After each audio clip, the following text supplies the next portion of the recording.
Hindi naman natin kilala. Hello guys, ako po si AJ Jagabes. Welcome to my YouTube channel. Subscribe sa AJ's Vlog. At dito po sa Ortigas Extension IPI. Baka kulog akidlat sa Ortigas sa Metro Manila. Salamat anak. I love you.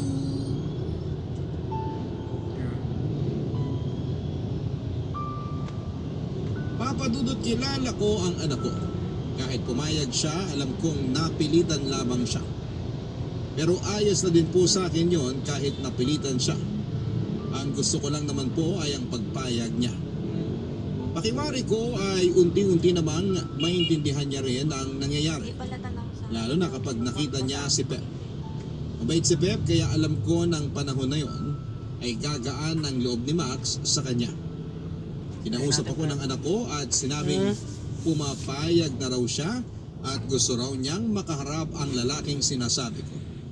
Siyempre po, inabisuhan ko na si Pep sa ugali ng anak ko. Kaya alam na niya ang kanyang gagawin. Iniiwasan mo eh. Hindi kasi masakit din sa kamay eh. Bella! Pep, Saan ka galing? doon sa opisina sa may kanto. Kamusta? May bumili isa. Ibig ko sabihin, kumusta ka? Ah, okay naman ako. Bakit? Parang ang saya mo. Isa lang naman yung bumili sa'yo. Hindi naman dahil doon kaya ako. At dito po masaya. sa Ortigas Extension traffic. Parang gulat na gulat ka naman. May iba nang nagpapasaya sa'yo. Wow, ayan na naman yung hirit mong pakyut ha. Seryoso ko. Ano ba yung sinasabi mo? Walang nagpapasaya sa akin kundi ang anak ko at ikaw lang. Iyon! Ay, salamat Naliligaw. naman. Naliligaw pa Pero lang ano oh. nga bang dahilan ng saya mo? Si Max ba? Siya nga. O bakit? Anong bagong achievement niya? Wala, hindi yun ang dahilan. Ano nga? Ready ka na ba? Mahal, ready na. Hoy, wag mo nga akong tawagin na mahal. Mamaya may makarinig sa'yo. Ano naman kung may makadinig? Mahal naman talaga kita. Alam ko, pero wag mo muna ako tawagin na mahal. Mamaya madulas ka sa harap ng anak ko, sabihin nun, may relasyon na tayo, tinatago ko sa kanya. Paano ko naman masasabi sa harap niya eh? Ayaw mo naman siya ipakilala sa akin. Yun na nga. Ang alin? Pumayag na siya na pumunta ka sa bahay. Ha? Talaga? Woo! Hoy, nakaarte naman dyan, parang sinagot na kita. Hindi ba ba? Tigilan mo nga yung mga ganyang biro mo. Mamaya masanay ka, mabiro mo ko sa harap ni Max. Sorry. Sige, hindi na. Pero masaya talaga ako. Ako rin. Hindi ko alam kung paano sasabihin ng una. Tapos nasabi ko, pumayag siya. Napakasaya ko talaga. Yun nga lang, hindi ganyan kasaya gaya sa'yo. naman? Bakit? Eh, siyempre, baka sabihin ni Max, tuwang-tuwa ako habang siya malungkot. Malungkot ba siya nung sinabi mo? Hindi naman. Pero kilala ko ang anak ko. Alam kong nararamdaman niya sa kilos Rosario na Pasig kanya. City, live home sa Yan, Macau. mababago Yan na lahat ang siya. akilat ko sa Magkakilala na kami. Sana nga. Pero kung ano man ang maging asta ni Max, pagpasensyahan mo na ha. Ano pa na Oo napag-asawa naman. niya na mo? Salamat. Teka, ano ba ang paboritong pagkain ni Max? Bakit?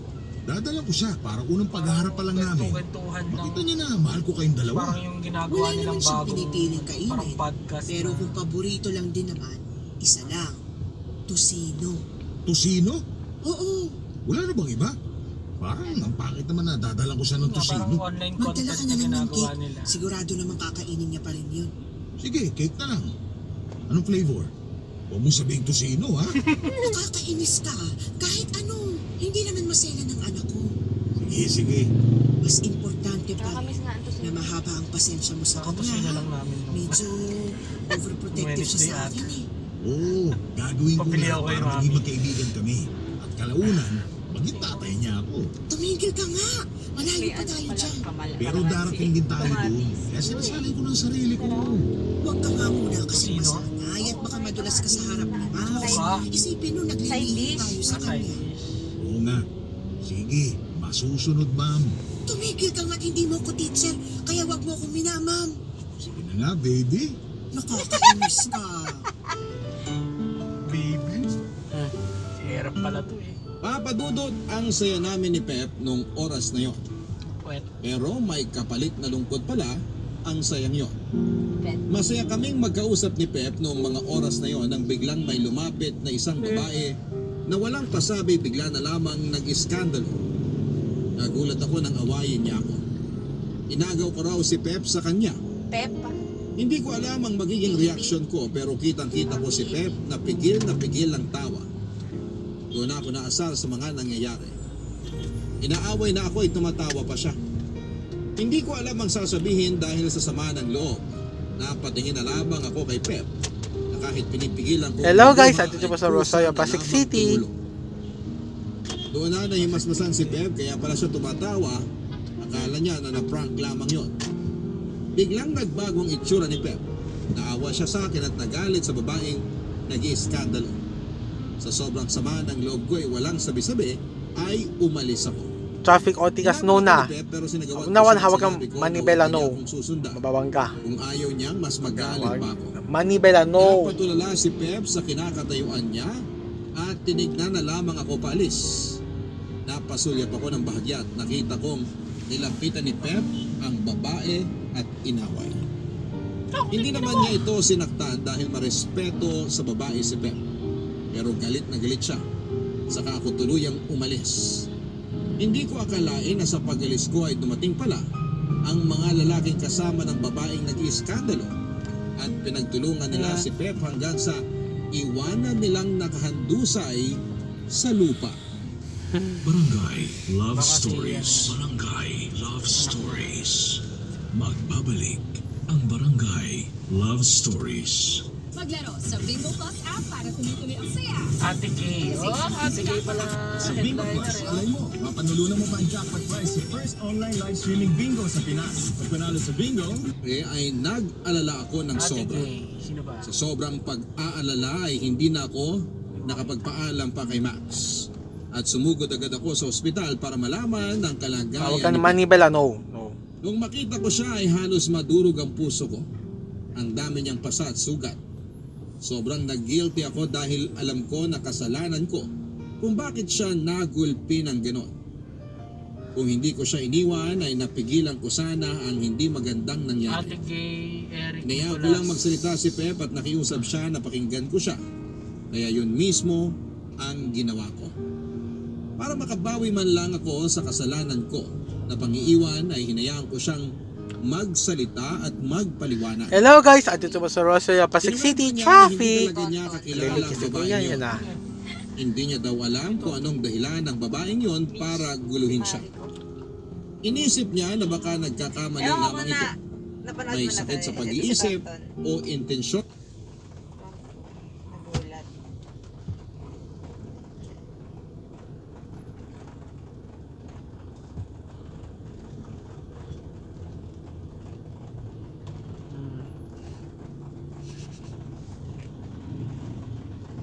Ito yun eh.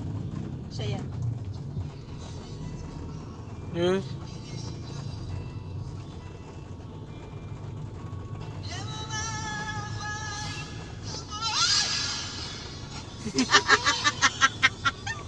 Nagulat ako.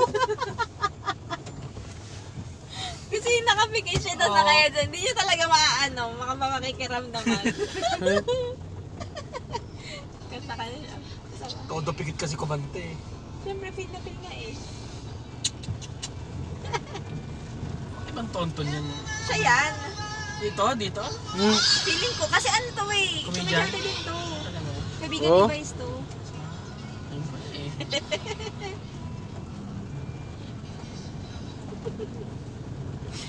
Tonton, nagulat kay MC.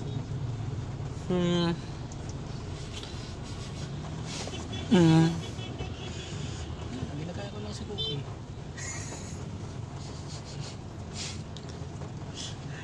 Minsan, ano yun si Cookie eh. Habang nakahiga ako, sasapa sa kama. Amoyin yung buong mukha ko. Tapos sisinghalan ako ng malakas. After. Dapat amoyin mo din siya. Bastos na aso yan eh. Kung talagang sirain ang relasyon Oo, namin. ano ba naman? Nung una ay natatawa pa daw siya dahil akala niya pinaprank ko siya. Pero nang makita niya daw na sobrang seryoso ko, ay doon na siya Lakas ulan, naiusahan Pasig na ang City. nangyayari hindi Ang biro. bulan, like heavy rains. Papadudot kilala ko naman si Pet kahit papaano. Sa nakita at nadinig ko sa kanya ay totoo ang mga sinasabi niya. Kaya sinabi kong pinapatawad ko na siya at sana siya din ay mapatawad ako dahil sa hindi paniniwala at pag-iwan ko sa kanya. Sinabi niya na masaya na siya basta naliwanagan lamang daw ako. Kaya nagkaayos muli kami ni Pep. Isip-isip ko na itutuloy ko na ang plano na magkita sila ni Max. Pero naisip ko rin na sorpresahan na ako ng anak ko. Nang dumating ang araw na pinaplano ko ay sinabi ko kay Max na may inaasahan akong bisita. Pero hindi ko sinabi kung sino. Nay, sino po bang bisita? Huwag kang mainip. Nagtatanong lang po ako. Basta, darating yun. At saka mo malalaman. Bakit po ba kailangan ng sorpresa? Siyempre, para mas masaya. Kayo lang po ang masaya. Ako naiinis. Oh, bakit ka naman maiinis? Kasi may pasorpresa pa kayong nalalaman eh. Ito naman. Di ba dati? Gusto mo ng sorpresa. Dati po yun. Nagbago na po ang panahon. Nagbago ang panahon pero hindi ang nanay mo. Gusto pa din kitang isorpresa kasi ikaw ang baby ko. Nay, ano ba naman? 20 anyos na ako. Eh bakit ba? Forever baby kita. Ano ka ba? Naku, Nay. Iniiba niyong usapan ha. Naiba Sa ba? kabilang tulay. Nay naman eh. Oh, bakit aburido? Top line. Sino nga po kasi ang bisita? Kamag-anak po ba? Hindi. Sa Taytay. Kaibigan niyo? Hindi. Eh sino nga po? 2 minutes lang po. Ayan na siya. Buksan mo na yung pinto, anak.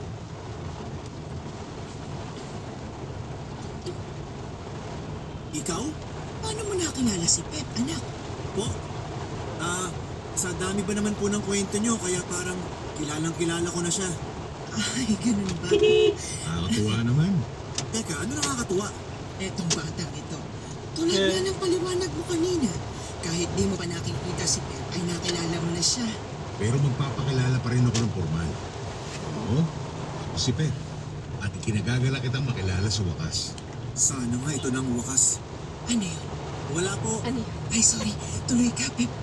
Salamat. Pep nga. Bakit siya nandito, Nay? Ulyanin ka na ba, anak? Hindi ba pinag-usapan natin na ipapakilala ko siya sa iyo? Pero Diretso. hindi po ba nag-away Diretso. Oo. Pero, Diretso. naipaliwanag niya naman sa akin. Pathway tayo, Je. Hawak kang manibela, no. Sinaktan pa siya ng mga No, hawak kang manibela, no. Eh, kwento mo pala kay Max ang nangyari. Iisipin niya Teka, hindi ko naman naikwento sa iyo na nagkasama kami na loob. Paano mo nalaman? Po? Diretso, highway. Highway. Kasi ano? Highway. Nakasundan. Ano nga natin yan? Mas mabuti magkakilala pa kami ni Max na mas malalim. Pag malalim na, doon kita ibabaon. Ano? Hoy, ano bang nangyayari sa'yo? Kanina ka pa bulong ng bulong. Hindi naman po ako bumubulong. Sandali aayusin ko ang mesa para makakain na tayo. Iwan ko muna kayong dalawa. Nay, ano ka? High school? Itong bata ito, parang kinilig lang eh. Maiwan ko nga muna kayo. Na, kumusta ka naman? Anak? Sorry. Sanay na ako na yun ang itawag ko sa mga kabataan na nakakausap ko. Wala ka bang sariling anak? Wala ka bang asawa? Wala akong asawa. Wala rin akong anak. Baka naman tinatago mo lang. Sabihin mo na ng maaari. Diretso. Wala. Diretso. Bakit? Hindi ko kasi nakilala noon ang taong mamahal ko. Pero nakilala ko na siya ngayon. Sus!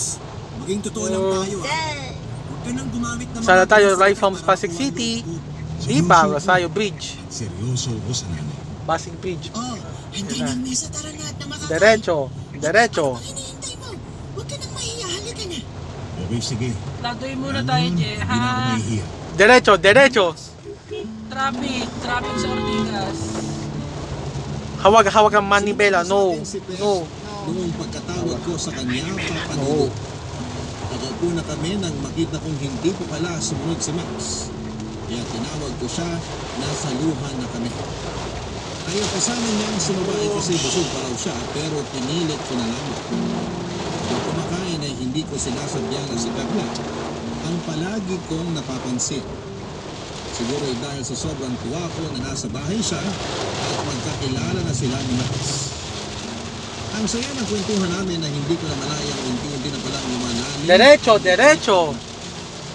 Taruhan lamang ako na magsalita na si Max. Traffic ang ba? sarcastic. Tatanong.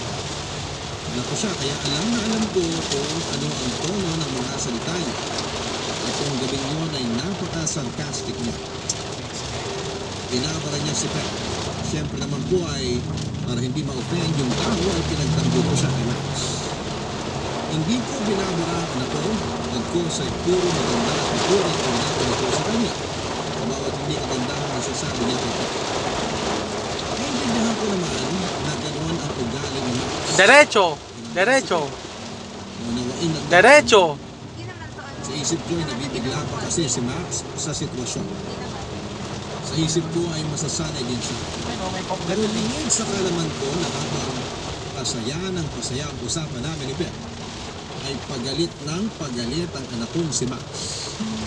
Ang oras na yun ay lalo pa siyang nagagalit kay Pep dahil ang pakiramdam niya ay inaagaw ako ni Pep sa kanya.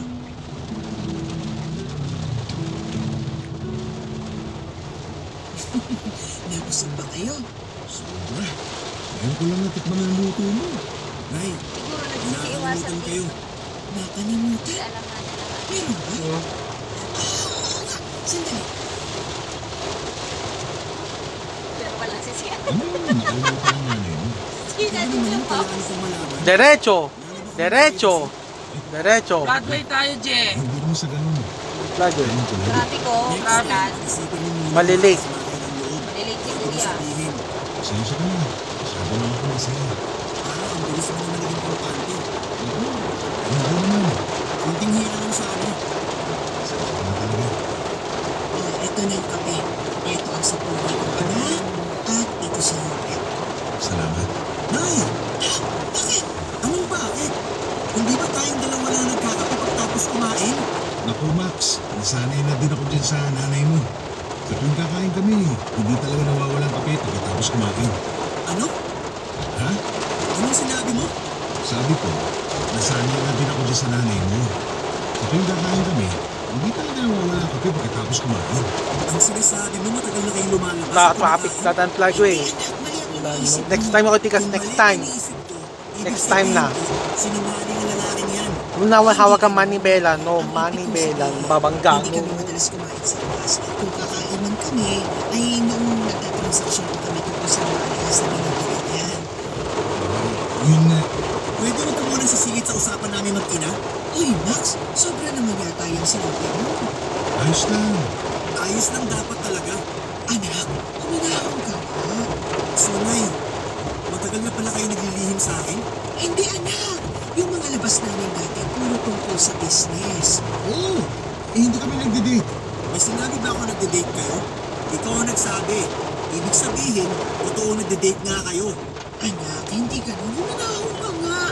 Hindi ka naman ganyan na magagalit. Baka isipin ni Pep, ganyan talaga ang ugali mo.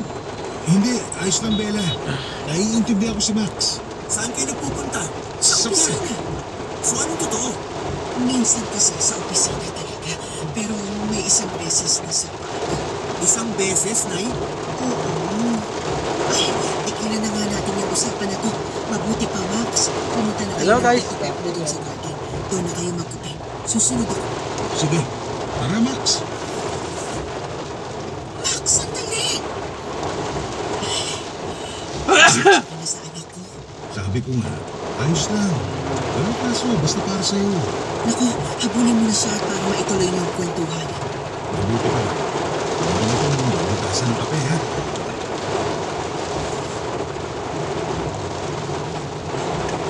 Max, Ano na naman? Kulit niyo naman eh. ito, dinala ko ang kape mo. Naiwan mo sa lamesa. Iniwan ko talaga. Bakit? Nawalan na ako ng gana magkape. Bakit naman? Hulaan mo. Wala talaga akong maisip eh. Subukan mong tumingin ka sa paligid. Blood mo. Saka ka tumingin sa sarili mo. Hindi kita maintindihan. Bakit na ako? May gagawin pa ako. Eh, paano ito kape mo? Sa'yo na.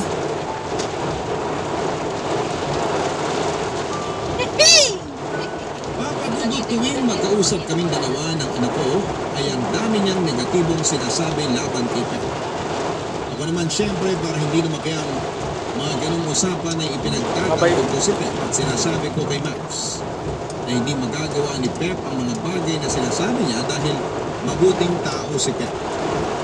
Naisip kasi ni Max na isang malaking bad influence si Pep sa akin dahil nakuha kong ilihim sa kanya ang mga nangyaring pag Nakikita namin ni Pep sa park at opisina.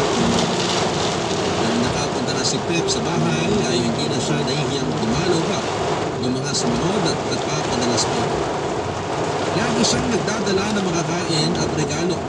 Kasama si Max sa lahat ng mga dala niyang pasalubong, pero hindi ito na-appreciate ni Max. Sinasabi ko na lamang kay Pep na kakausapin ko si Max para mabago ang pakikitungo nito sa kanya. Pero palagi niya akong pinipigilan at sinasabing hayaan ko na lang daw ang anak ko. Normal lang naman daw na mag-alala ito para sa akin. Napakabait talaga ni Pep. Sinunod ko ang payo niya at inayaan na lamang si Max. Pero may isang pagkakataon na dumating kung saan ay hindi ko na napigilan ang sarili ko. Sa Pasig City kulog akidat sa live homes. 1 minute. Papadudot, dinig na dinig ko ang sinabi ni Max kay Pep. Na masyado raw makapal ang mukha nito at hindi nahihiya sa panliligaw sa akin. Masyado nang mali ang sinabi ng anak ko kaya kinumpronta ko siya. Hindi ko naman siya pinagalitan na pagsabihan ko lamang siya. Pero dahil kaharap namin si Pep, nang mangyari yun ay napahiya si Max ng mga oras na yun. Hindi ko kaagad napuna dahil nga sa inis ko. Pero si Pep ay nakita at naramdaman ang pagkapahiya ni Max. Kaya nangyari ay pinagtanggol niya pa ito at pinagtagpan niya na kesyo nagbibiroan lamang naman daw silang dalawa. Pasig City, bye! Masamang ibig sabihin si Max sa mga sinabi niya. Ulan! Imbes Thunderstorm sa Metro Manila. Kasunod ng lalo kong nagalit ito lightning. At sinabing nagpapalapad daw ito ng hotel sa akin. Kaya kung makapagbait-baitan ay gano'n na lamang. Segunda pa ni Max na tigil na kami ni Mark ang pagmuto sa aming mag-ina. Pinabas na ang kulay niya. Doon na ako kumitik papadudot. Sa unang pagkakataon ay nasigawan ko si Max kasi hindi ko siya pinalaking gano'n. Nahiya talaga ako sa inasal ng anak ko, lalong napahiya si Max kaya umalis na lamang ito. Iniwan kami ni Pep at pumasok sa kwarto niya. Kinausap ako ni Pep. Pinapahinabong at saka ako nananagan huwag nang patulan pa si Max dahil darating naman daw ang araw na mauunawaan nito ang lahat. Natauhan din ako sa mga sinabi ni Pep at saka ako nahiya kay Max sa naging asal ko at nahiya din ako sa sarili ko dahil hindi ko akalain nagawa ko yun sa anak ko.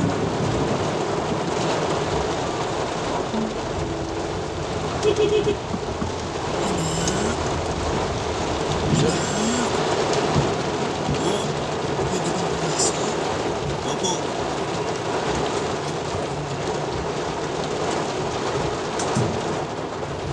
Anak, Bakit po? nakauwi na si Pep. Nga pala anak, pasensya ka na sa akin kanina. Kalimutan na po natin yun. Hindi ka ba galit kay nanay? Sabi Hindi ka, po. idol! Lakas ulan Hindi po sa ako vlog nagagalit sa sa inyo live kahit homes. kailan. Baha naman, baha. Sana maintindihan mo ko. Naiintindihan ko naman po kayo. Wala namang kami gagawing masama ni Pep. Kaya sana, huwag ka na magalit sa kanya. Nay, may tiwala ako sa inyo. Pero sa kanya wala. Naiintindihan ko naman na wala ka pang tiwala sa kanya. Pero sana pakisamahan mo naman siya kasi maganda naman ang pakikitungo niya sa atin eh. Nay, mahirap po kasi mga ako. Bakit? Baka hindi ko magawa. Bakit naman? Mahirap ipaliwanag, Nay. Noon pa man nakakausap mo na ako. Lahat naman ay papaliwanag mo sa akin ang naiintindihan ko. Iba po kasi yung ngayon eh. Ano ibig mo sabihin? Nay, basta lagi niyo tandaan. Nandito ako lagi at mamahalin kayo. At uulitin ko po na lalong hindi ako Bye-bye magagalit Pasig sa City. Salamat. Bye! Bye-bye Otigas Avenue. Hindi ako magagalit sa Bye! Nabigla lang ako kanina kasi Nay, huwag na natin pag-usapan yan. pero Nay, magpasensya niyo kung medyo napapasigot ako sa Bye-bye inyo. Pasig City. Nagbibigla Bye! lang din naman po ako. Mahal na mahal